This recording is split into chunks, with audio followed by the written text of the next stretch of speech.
So guys, जैसा कि हमने पिछले एपिसोड में देखा कि युवाओं ने आइस इम्प्रेस, बिंग बिंग और ड्रैगन बटरफ्लाई अवतार के साथ मिलकर यान फेंग को हरा दिया, जिससे टैंक सेक्ट फाइनल में पहुंच गया। युवाओं और केतो सोल टूल कंपटीशन के फाइनल में गए थे। फिर अब हम चेनेन को देखते हैं। वो सबको सोल टूल फाइनलिस्ट टीम्स ओदू चेम्बर अलायंस, ऑर्डिनरी अलायंस और शीशुई अलायंस के बारे में बताता है। ओदू अलायंस का प्रेसिडेंट एन लितू, ऑर्डिनरी अलायंस की लीडर शांगवान वेई आर और शीशुई अलायंस का होस्ट है नांगोंग वान वहां आते हैं। सब लोग अपनी अपनी टीम के लिए चीयर करने लगते हैं। वान कहता है कि इस कंपटीशन में टॉप 3 अलायंस इकट्ठा हुए हैं, पर मुझे पूरा यकीन है कि हमारा अलायंस ये कंपटीशन जीत जाएगा। लीतू कहता है कि इस बार तुम काफी कॉन्फिडेंट लग रहे हो, पर मैं तुम्हें बता दूं कि हमारी अलायंस के soul tool master young generation के सबसे बेहतरीन सोल टूल मास्टर्स में से एक है। इसलिए मैं चैंपियन टीम को 100 मिलियन गोल्ड कॉइन से इनाम के तौर पर देने वाला हूँ। ये बात सुनकर सब चौंक जाते हैं और ओदू अलायंस की तारीफ करने लगते हैं। वे यार कहती है कि हमारा ordinary alliance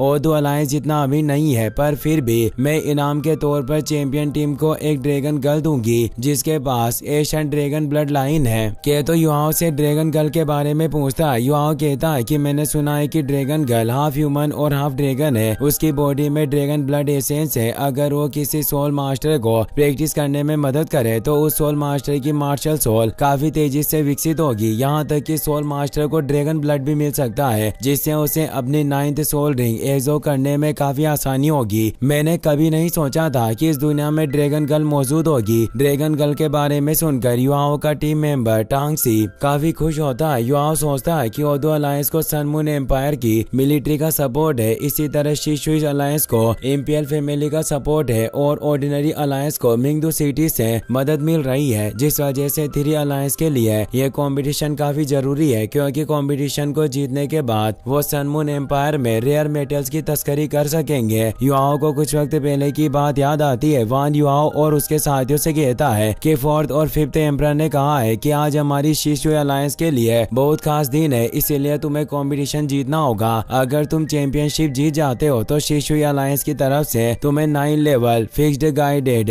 artillery shell tool मिलेगा, जो सिर्फ सन मून एम्पायर की इंपियल फैमिली के पास होता है। इसके अलावा कंपटीशन के चीफ जज ने भी चैंपियन टीम के लिए एक खास इनाम तैयार किया है। कंपटीशन के चीफ जज level 9 soul tool master starry sky tool वो ये यूलिंग वहां आते हैं। युवाओं सोचता है कि टीचर जुआन ने मुझे कई बार मास्टर यूलिंग के बारे में बताया है कि वो बहुत ही ज्यादा टैलेंटेड और हाई लेवल सोल टूल बनाने में एक्सपर्ट है। यूलिंग top grade soul tool activate करता है, जिसे देखकर केतो और युवाओं हैरान हो जाते हैं। यूलिंग कहता है कि चैंपियन टीम को मेरी तरफ से 9 level top grade soul tool sun moon needle दिया जाएगा। जो कोई भी सन मून एम्पायर के रूल्स को तोड़ने की कोशिश करेगा उसे सन मून नीडल का प्रकोप झेलना पड़ेगा। यूलिंग को कुछ वक्त पहले की बात याद आती है। तियान रेन उसे कहता है कि सोल टूल कंपटीशन में टेंगवू नाम का सोल मास्टर है। उसका असली नाम युआओ है और वो टेंग सेक्ट के मेंबर है। वो बहुत ही ज्यादा टैलेंटेड है, पर वो हमारे एम्पायर का साथ नहीं देगा, इसलिए फाइनल खत्म होने से पहले तुम्हें उसे मारना होगा। सब याद करके यूलिंग बताता है कि सन मून नीडल 1600 मीटर आसमान में जाकर 30 किलोमीटर की रेंज में अटैक कर सकती है। अगर इसे यूज करने वाले की मार्शल सोल स्ट्रॉन्ग हो तो सन मून नीडल की मदद से डेडली स्ट्राइक भी की जा सकती है। मुझे उम्मीद है कि champion team sun moon needle की इज्जत बरकरार रखेगी। यह कहकर वो कंपटीशन शुरू कर देता है। शुरुआत में सारे प्लेयर्स को 3 घंटों में सोल आइलैंड टूल बनाने के लिए कहा जाता है। सारे प्लेयर्स तेजी से सोल टूल बनाने लगते हैं। दूसरी तरफ तियान रेन जूजी से कहता है कि तुम एक सोल टूल मास्टर हो, तुम्हें सोल टूल कंपटीशन पसंद होगा। अगर तुम चाहो तो कंपटीशन देखने के लिए जा सकती हो। जूजी कहती है कि मैं आपको छोड़कर कहीं नहीं जाना चाहती। इससे तियान रेन खुश हो जाता है। वो कहता है कि जब मैं तुम्हारे साथ अकेला रहता हूँ तो मुझे बहुत अच्छा महसूस होता है। मैं शांति से तुम्हारे साथ रात बिताना चाहता था, पर अफसोस की बात है कि कुछ बेवकूफ हमारे लिए परेशानी खड़ी करेंगे। एल्डर जुआन जी दुबुसी के साथ मिलकर सन मून एम्पायर पर अटैक करने लगते हैं, मगर ड्रैगन एम्परर डुलो लोंग शाओ याओ उन्हें रोक देते हैं। दुबुसी कहते हैं कि मुझे यकीन नहीं हो रहा है कि ग्रेट ड्रैगन एम्परर डुलुओ अपनी रेपुटेशन को भूलकर किसी के ऑर्डर मान रहे हैं। क्या आप अपने प्राइड को भूल गए? शाओ याओ कहते हैं कि तुम्हारा भाई दुबीसी मु एन से फाइट करते हुए मारा गया, तुम उस बात को भूलकर श्रेक एकेडमी के साथ मिल गए। क्या तुम्हें ऐसा नहीं लगता कि मुझसे ज्यादा तुम गलत कर रहे हो? दुबुसी कहते हैं कि मेरा बॉडी सेक्ट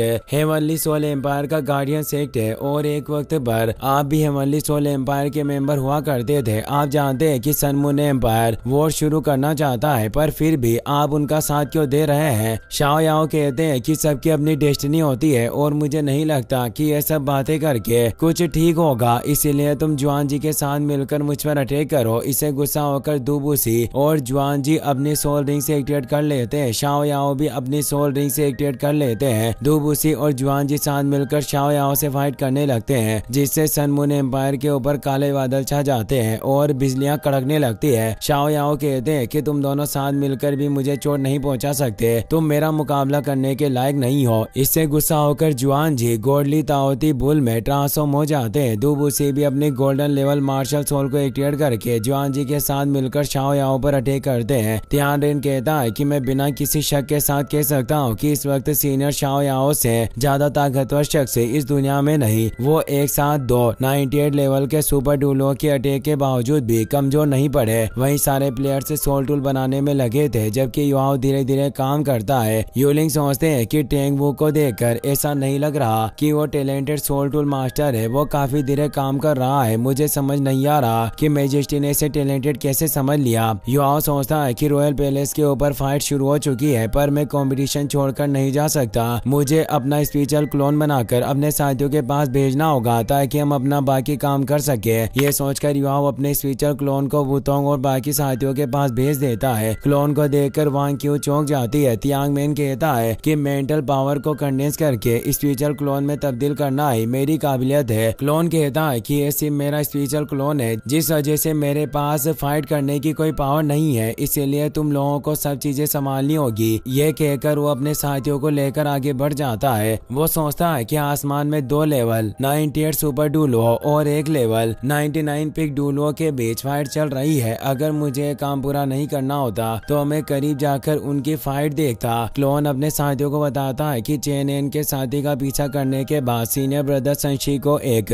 वेयर हाउस के बारे में पता चला। मैं यकीन के साथ कह सकता हूँ कि तस्करी किए गए सारे रेयर मेटल्स वही होंगे। ये बताते हुए वो वेयर हाउस के करीब पहुंच जाते हैं और छिपकर देखने लगते हैं। वेयर हाउस गार्ड लॉर्ड ली से कहता है कि रॉयल पैलेस पर खतरा मंडरा रहा है, जिस वजह से मेजेस्टी सारे गार्ड्स को पैलेस पर इकट्ठा कर रहे हैं। अगर आपकी इजाजत हो तो हम भी पैलेस पर चले जाते हैं। लॉर्ड ली कहते हैं कि तुम्हें फिक्र करने की जरूरत नहीं, तुम रॉयल पैलेस पर जा सकते हो, मैं यहाँ रुककर वेयर हाउस को गार्ड करूंगा। गार्ड वहाँ से जाने लगता है। लॉर्ड ली उसे रोककर उसके कान में कुछ कहता है। युआओ अपनी मेंटल डिटेक्शन स्किल की मदद से उनकी बातें सुन लेता है। गार्ड्स वहाँ से चले जाते हैं और लॉर्ड ली भी वेयर हाउस के अंदर चला जाता है। क्लोन कहता है कि लॉर्ड ली ने गार्ड को यहाँ से भेज दिया। मैं यकीन के साथ कह सकता हूँ कि वो इस मौके का फायदा उठाकर रेयर मेटल से चुराने के बारे में सोच रहा होगा। वो तो कहती है कि अगर लॉर्ड सी रेयर मेटल से नहीं चुराता तो हमारे लिए काफी परेशानी खड़ी होती और हमें भी मेटल से चुराने में मुसीबतों का सामना करना पड़ता।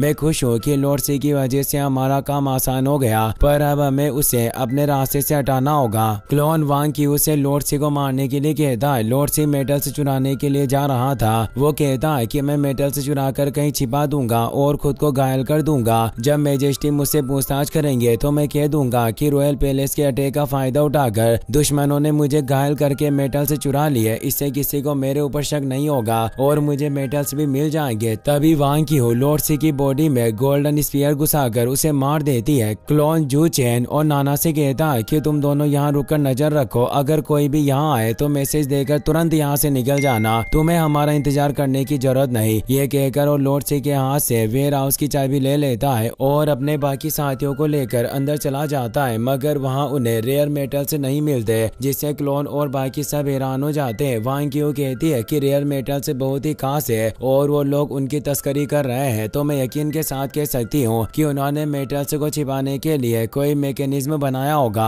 क्लोन अपनी मेंटल डिटेक्शन स्किल की मदद से आसपास देखने लगता है और उसे सीक्रेट रूम मिल जाता है। क्लोन हिडन रूम को अनलॉक करके अंदर चला जाता है, पर वहाँ गेट पर लॉक लगा हुआ था और लॉक खोलने के लिए कोड की जरूरत थी। क्लोन ने लॉर्ड सी की बात सुनी थी और उसे कोड पता था। वो वुतोंग को कोड बताकर गेट अनलॉक करवा देता है और सब आगे बढ़ जाते हैं। दूसरी तरफ सोल रूल कॉम्पिटिशन में सारे प्लेयर्स सोल रूल बनाकर क्रिस्टल पर कोर एरे बनाने लगते हैं। यूलिंग सोचते हैं कि सारे प्लेयर्स कोर एरे इनग्रेव कर रहे हैं, सिर्फ टेंग वू ही अभी तक सोल टूल के पार्ट से जोड़ रहा है। तभी होली स्पिरिट चर्च की डेप्यूटी लीडर वहां जाती है। वान उसे रेस्पेक्ट देकर कुछ बताने लगता है। डेप्यूटी लीडर को देखकर युआओ चौंक जाता है। वो सोचता है कि होली स्पिरिट चर्च भी कंपटीशन में शामिल हो गया, अब मुझे जल्दी सब खत्म करना होगा। ये सोचकर वो जल्दी सोल टूल बनाने लगता है। इसी के साथ ये एपिसोड यहीं पर खत्म हो जाता है।